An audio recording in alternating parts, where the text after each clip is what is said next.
Sergeant Bowie Bergdahl is the only American prisoner of war in Afghanistan, and the United States wants him home now. Good evening, I'm Rockland Johnson, and you've joined for Bounce News at 7.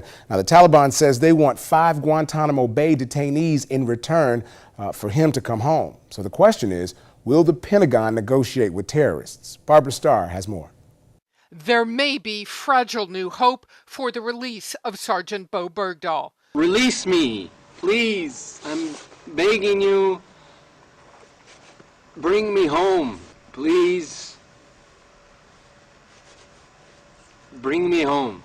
Bergdahl is the only American soldier known to be in captivity, held, it's believed, for the last 4 years by insurgents along the Afghanistan-Pakistan border. Now, the U.S. and the Taliban are on the verge of a face-to-face meeting in Doha, Qatar, to talk about ending the Afghanistan war, and Bergdahl is on the negotiating agenda. And certainly, the issue of Sergeant Bergdahl and the fact that he has been gone too long will be a part of the discussion. The Taliban wants to swap Bergdahl for 5 detainees being held at Guantanamo Bay. But some observers ask, should the U.S. negotiate with terrorists, even if it's to bring an American home? We should never stop trying to get him back. But I don't think anybody wants to see their country sold down the river, in a sense, just to bring them back. James Carafano, an analyst with the Conservative Heritage Foundation, says be careful about talking to the Taliban about anything. They see victory in just getting the U.S. to sit down with them. Now that the jury has been selected, legal teams in the George Zimmerman trial were back in court today for an evidence hearing. Now, what they wanted to find out was exactly what they could say and not, and the hearing addressed what lawyers can tell the jury when the trial begins next week. The judge said the state may say that Zimmerman engaged in profiling, but they cannot say that he was racially profiling. They're also allowed to refer to Zimmerman as a vigilante and a wannabe cop. Now, the all-woman jury will hear the opening arguments on Monday. Zimmerman is charged with second-degree murder for shooting 17-year-old Trayvon Martin, but he claims he shot Trayvon in self-defense. Now, what do you think of these rulings? Let us know by visiting our Facebook page. You can stop by and leave some comments. Of course, we want to know exactly what you're talking about on social media. Stop by bouncenews.tv, facebook.com, Bounce TV Tallahassee, or at Bounce TV Tally on Twitter. Now, there are new questions popping up online about the accident that killed a well-known journalist earlier this week. Michael Hastings was known for his controversial coverage of high-profile military officials. Now, as Casey Wayand tells us, some people are wondering if his fatal crash really was an accident. Where's the driver? Where's the drivers? 3 years before this horrific car crash took his life, journalist Michael Hastings wrote an award-winning but still controversial article about General Stanley McChrystal for Rolling Stone. The runaway general quoted the commander of U.S. forces in Afghanistan making disrespectful remarks about Vice President Biden and other civilian leaders that ultimately ended the general's Army career. Hastings' penchant for unvarnished criticism of military authorities clearly evident when he and Piers Morgan discussed the sex scandal involving another discredited general, McChrystal's successor, David Petraeus. I think there's many other reasons Petraeus should have resigned besides who he's sleeping with that's not his wife. Now, conspiracy theories about Hastings' death are spreading online, especially after this tweet from WikiLeaks reading Michael Hastings contacted WikiLeaks lawyer Jennifer Robinson just a few hours before he died, saying that the FBI was investigating him. Los Angeles police are investigating the cause of the accident, which happened right here early Tuesday morning in this high-priced residential neighborhood. Even at this makeshift memorial, there are questions about Hastings' death. This card reading, "I pray that your death was an accident and not purposely done by those who don't like you." A freelance photographer's dash cam captured images of the Mercedes speeding through an intersection, and minutes later, what was left after it slammed into a palm tree and burst into flames. He coming now. Fast, lot of fast. Near the burning car, a beer bottle. Further away, the car's transmission, which has fueled speculation online that the vehicle could have exploded before impact. CNN's efforts to contact WikiLeaks' attorney have been unsuccessful. The FBI says at no time was Hastings ever under investigation, and Los Angeles police won't discuss their investigation. In tonight's Say It Posted, it's a sticky proposal. Literally, Taylor Swift and the Miami Dolphins fans get together, plus Could Michael Jackson have set another world record? And this one may not be a good thing. We want to know what you're thinking. Get online right now on Twitter at BounceTVTally or at RachmanJ. Tweet us. Hashtag Say It Posted. Now tonight on Say It Posted, a viral video of the Miami Dolphins cheerleaders. A man proposes with Post-its. And MJ, Michael Jackson, remembering he may have set a world record and it might not have been a good thing. It's time for Say It Posted. We've been looking at what you've been saying and we're going to put it out right now. Let's get started.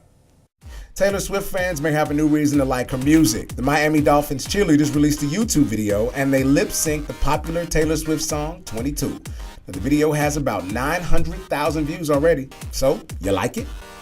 And here's a creative marriage proposal. That's not paint on the walls. It's thousands of Post-it notes. In fact, it's 8,000. A man from Denver, Colorado used Post-its to propose to his girlfriend. He even wrote, "I love you" on each individual Post-it. He's got a lot of time on his hands. Now, she did say yes. Let us know what you think about it. And a shocking testimony in Michael Jackson's wrongful death trial. A sleep expert testified that the pop star may have set a world record as the first person ever to get no REM sleep for 60 days. That's right, 2 months. The expert says that opinion comes from prior testimony that Jackson was given the drug propofol for 60 days. And he said that if Jackson hadn't died from an accidental overdose, the lack of REM sleep would have killed him eventually. It's your chance to say it and post it. Go on right now. You can stop by the website bouncenews.tv, Facebook us, or you can tweet me at RachmanJ or at BounceTVTally. We want to know what you're thinking. We'll be right back. And we'll take a look at some of the headlines around the country that are trending, and a Georgia man stops a robber by simply talking to him. Here's something else. The FAA is investigating what happened that made two planes narrowly miss each other.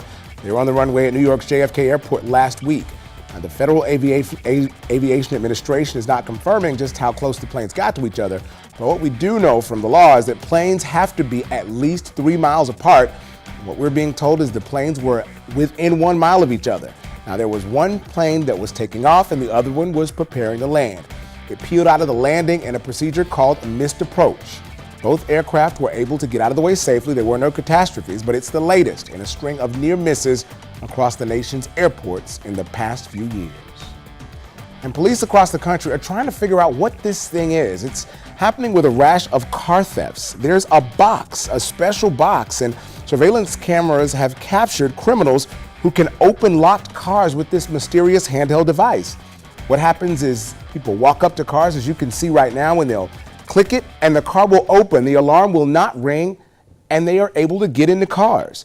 Now, these surveillance videos show that police don't know what the box is. However, the FBI has reported today they do have one of the boxes and they're trying to recreate it to figure out what it is. Now, this is happening from New York to Los Angeles, and one ex-cop and auto theft expert says it's the latest high-tech crime tool. It's a hacking device to get into your car. And that's what's going on. Now, a store manager in Northwest Georgia managed to stop an armed robber by simply talking to him. And the whole thing was caught on camera. Kevin Rosen has the story. Chris Salzer and two employees were standing outside the Dollar General store he manages, waiting to open up, when a man approached them from behind the building. He comes up behind us, stays about 3 feet behind us, and says, "Y'all get inside. Get inside. Let's go." He had a gun at his side, and the store surveillance video shows what happened next. The two employees beelined it into the store, but Salzer lagged behind. As I'm walking, thinking in my head, okay, what's the best thing to do in this situation? And I'm sitting there thinking, God, please help me. Now watch Salzer on the right. He casually stops at the door and tries to make eye contact with the suspect, who is wearing sunglasses and a hoodie. He tried to reason with him. I said, you don't want to do this. And it was just, and I said it 3 times, you don't want to do this. You don't want to do this. Salzer said the suspect eventually made eye contact with him and told him, "All right, I got you," and he walked away. Salzer walked back into the store, locked the doors, and called 911. I honestly believe that this guy, has goodness in him. And it was a miraculous story. Police are right now trying to figure out the identity of that suspect. We'll be right back. It's a murder suspect in the NFL, and the Miami Heat have taken the win We'll talk about their celebrations and what's going on in the world of sports. Talking Smack is on the way.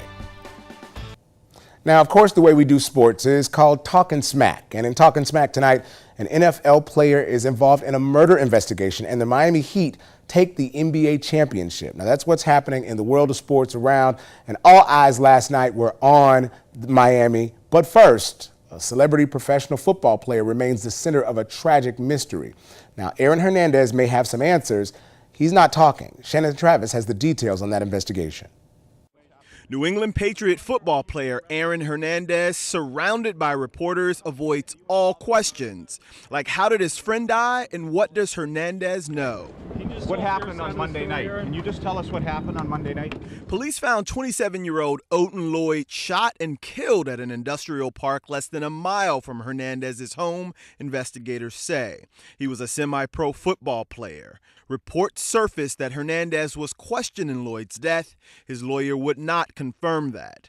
Hernandez has not been named a suspect, and the New England Patriots have no comment. Friday, we learned 3 search warrants have been issued. Will those warrants involve Hernandez's home? Unclear, since the warrants are not yet public.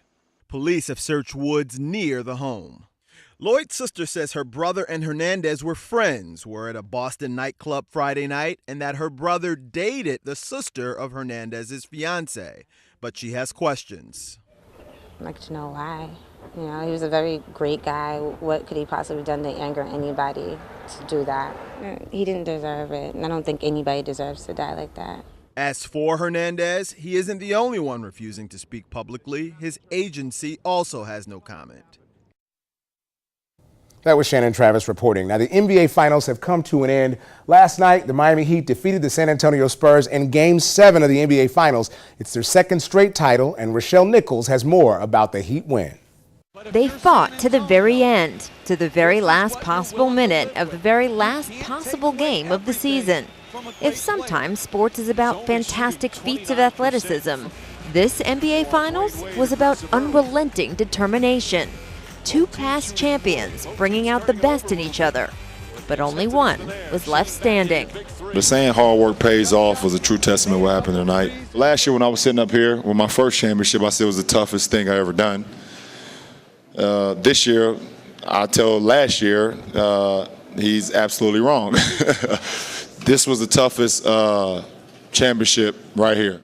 Obviously, we're really disappointed. You know, we had a great opportunity in Game 6, and tonight, you know, we did a great fight, but just couldn't get over the hump, and that's life, sports. I thought they gave everything. We got a bunch of guys who, you know, aren't going to give in, keep playing with each other, for each other, and really feel the responsibility to each other. So, you know, I expect nothing less, and that's what I got. The San Antonio Spurs had every right to think they'd won this series 3 days ago. In a potentially clinching Game 6, they were up by 5 points with less than 30 seconds to go. But the Miami Heat fought, and fought some more, pushing the finals to a thrilling 7th game, and ultimately a second straight title. Afterward, in a champagne-soaked locker room, players took extra time to savor the moment. Just wanted to soak it in. You know, we go through life so fast, and we never really get to enjoy moments. Seem like they go past us. So I just wanted to take that moment, soak it in, holler at my homeboy Larry right here, and just have my own moment. Now, the Miami Heat will celebrate with a championship parade on Monday, but city officials in Miami are saying that the fans won't be allowed to carry backpacks. That comes on the heels of the Boston bombings earlier in the year. Now, there's an estimated 400,000 people that packed the parade route after the Heat won last year, and they say that it's going to be even bigger. Now, what do you think of the Heat? Let us know. Stop by the Facebook page or tweet us. We want to know, are you a Heat fan? Did you just join because LeBron joined, or have you always been a Heat lover? We want to know what you're thinking. Say it, post it. We'll be right back. Now, tonight in Your Best Life, Joe Torre is famous for catching baseballs, but his daughter, well, she's becoming famous for catching babies. It's all coming up in Your Best Life, living better, mind, body, and soul. Tonight on Your Best Life, the daughter of famed baseball manager Joe Torre makes a catch that surely made her father proud. Christina Torre caught a baby that had fallen out of a second-story window. Alina Cho takes a look at that amazing story. God bless you. This is how much Christina Torre's life has changed in just 24 hours. You were sitting right here. Yes, I was sitting right here. The daughter of legendary Yankees manager Joe Torre made the catch of her life when a baby who literally fell out of the sky landed right in her arms. So show me what you did. To see what the situation was. And I came over here, I saw the baby kind of straddling the pole, the railing up there. And he was holding on, and I started talking to him as I'm talking to 911 and saying, please stay up there, please. The baby, just a year old, was dangling precariously from the fire escape, more than 2 stories up, after pushing aside a piece of cardboard covering a hole in the window. You're talking to the baby? Yeah, I'm talking to the baby. And you're positioning yourself? I'm positioning myself. It's a teacher. I'm a teacher, so intuitively I just do what needs to be done. It's a good thing because in a matter of minutes, the baby fell, and Torre was there to catch him. But he did land right in my arms, and I was how just, did he? It was light as a feather, actually. I think, you know. On his back? On his back. I was cradling him on his back. He was crying. With a cut on his mouth, but safe, and now out of the hospital. The baby's parents, who were said to be sleeping at the time, are charged with 4 counts each of reckless endangerment. So what does the daughter of a baseball legend have to say about making such an amazing play? Her dad says she's always had great hands. Yeah, I do think I got that hand-eye coordination from my dad. Shop owners here are calling it the miracle on the corner. Well, I'm just glad I was in the right place at the right time and could help. And you know, you never know when it's the right time or the right place and when you can be of help. So the thing is to always be prepared, always look at your surroundings. She was the daughter of a famous baseball player, and those good hands from Joe Torre, well, they came into light when she was able to catch that baby and keep him safe. Again, being prepared and being in the right place at the right time. That's another key to living your best life. Now let's take a look at what's trending on social media right now. And you know, one of the things that everybody's talking about is hashtag Kimye, which of course is Kanye West and Kim Kardashian. The baby's name is North. Everybody's been asking, what is the baby's name? Well, it's just been released. The baby's name is Northwest. Nope, no pun intended. That's the baby's name. So what do you think about Kim and Kanye's baby name? Here's some notes that we're getting from people. At Michael J says, really? You didn't have that much imagination to come up with a name better than that?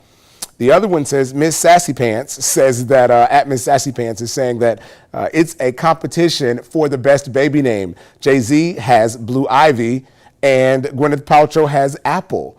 And there's some weird baby names out there, but it's interesting. It's still trending, but everybody's really happy that Kim Kardashian is safe and that she delivered a healthy baby girl.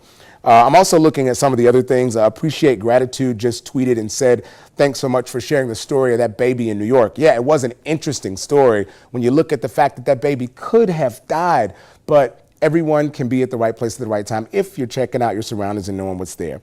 Well, remember, you can always follow us online, bouncenews.tv, or you can go to our social media sites, search for Bounce TV Tallahassee on Facebook or at Bounce TV Tally on Twitter. We want to keep the conversation going all weekend long. I'll be tweeting, so continue to tweet back with us. I'm Rockman Johnson. That's the last word. Have a great night.